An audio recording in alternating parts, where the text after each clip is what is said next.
good morning student. Question number 6, subject SPNCC. Irregular share allotment and illegal share allotment के अंदर difference. First meaning देखते हैं कि share allotment made by वॉलेटिंग provisions of a company act regarding regular share allotment is called irregular share allotment. कि generally हम जो regular share allotment में जो भी प्रोविज़न फॉलो करते हैं, अगर उसको आप फॉलो नहीं करते हो किसी भी कंडीशन के कारण, किसी भी प्रॉब्लम के कारण, तो उसको हम ई रेगुलर शेयर अलॉटमेंट कहते हैं. हम इलीगल की बात करते हैं. Share allotment made by violating provision of lawful contract under the Indian contract act and provision of legal share allotment under the company act is called illegal share allotment. इसमें आपको उसमें हमने सिर्फ क्या देखा कि जो भी लीगल के अंदर जो आने चाहिए, रेगुलर के अंदर जो आने चाहिए उसको हमने फॉलो नहीं किया, वो इरेगुलर हो गया.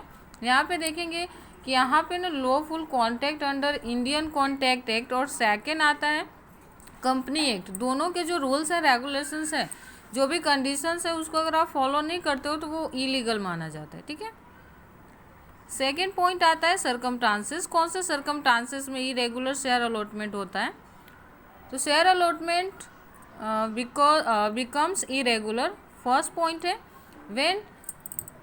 When allotment is made before registering prospectus. आपको जैसे कि मैंने आपको 11th में पढ़ाया कि विदाउट प्रोस्पेक्टस इशू किए किसी भी कंपनी का शेयर इशू नहीं किया जा सकता. तो अगर आप जो भी आपका प्रोस्पेक्टस है उसको विदाउट रजिस्ट्रेशन आपने अलॉटमेंट कर दिया, मीन्स कि ये इरेगुलर है. सेकंड आता है before receipt of minimum subscription and share allotment is made without receiving required application money is share subscribed. Okay. Second आपने 11th में ये भी टॉपिक देखी थी मिनिमम सब्सक्रिप्शन की. मीन्स कि जितनी भी कंपनी शेयर इशू करना चाहती है उस पर एटलीस्ट आपको 90% शेयर के सामने अप्लीकेशन मिलने चाहिए. अगर without receiving 90% application if you provide shares to the share holders then it is known as irregular share allotment. Okay. अब इलीगल देखते हैं. Allotment of share considered illegal. First है when offer is not made by an applicant. आपने कल के point जो कल हमने लेक्चर डिस्कस किया था उसमें आपको ये जो 4 पॉइंट्स थे मैंने ऑलरेडी डिस्कस किया है, फिर भी एक बार बता देते हैं कि कंपलसरी आपको शेयर परचेज करने के लिए आपको अप्लीकेशन करने रहेंगे. अगर आप अप्लीकेशन नहीं करते हो तो ये इलीगल मैटर है. सेकेंड आता है offer is not accepted. Suppose आपने अप्लीकेशन किया पर आपकी अप्लीकेशन को कंपनी ने एक्सेप्ट नहीं किया, then it is also known as illegal. Third one आता है acceptance of offer is not informed by the company और ओके. सपोज कि आपकी एप्लीकेशन को कंपनी ने रिसीव की बट उन्होंने आपको इन्फॉर्म नहीं किया कि आपकी एप्लीकेशन को एक्सेप्टेंस मिली है. फोर्थ आता है there is a absence of consideration. Without cash consideration, without any allotment, if company allot share then it is also known as illegal share allotment. Means कि आपको कंपलसरी यहाँ पे कंसिडरेशन होना ही चाहिए. ठीक है. जब तक आप कंपनी को एप्लीकेशन की मनी नहीं प्रोवाइड करते तब तक कंपनी आपको अलॉटमेंट कर नहीं सकती. लेकिन इस केस में करती है, मीन्स कि वो क्या है, इलीगल मैटर के अंदर इन्वॉल्व हो रही है. थर्ड आता है इफेक्ट. सपोज कि कंपनी इरेगुलर अलॉटमेंट करती है तो उसके क्या इफेक्ट आते हैं? तो irregular allotment is voidable at the option of a share holder. He is required to take certain. Okay. आपके पास यहाँ पर ऑप्शन होता है कि आप इसको वॉइड कर सको. आपके पास चांस होता है, मौका होता है कि आप इस तरह के जो अलॉटमेंट हो रहा है उसमें पार्टिसिपेट ना करो और जो भी आपके स्टेप्स है वो आप ले सकते हो. इलीगल में क्या होता है? The allottee of the shares is not required to take any steps for the cancellation of allotment because okay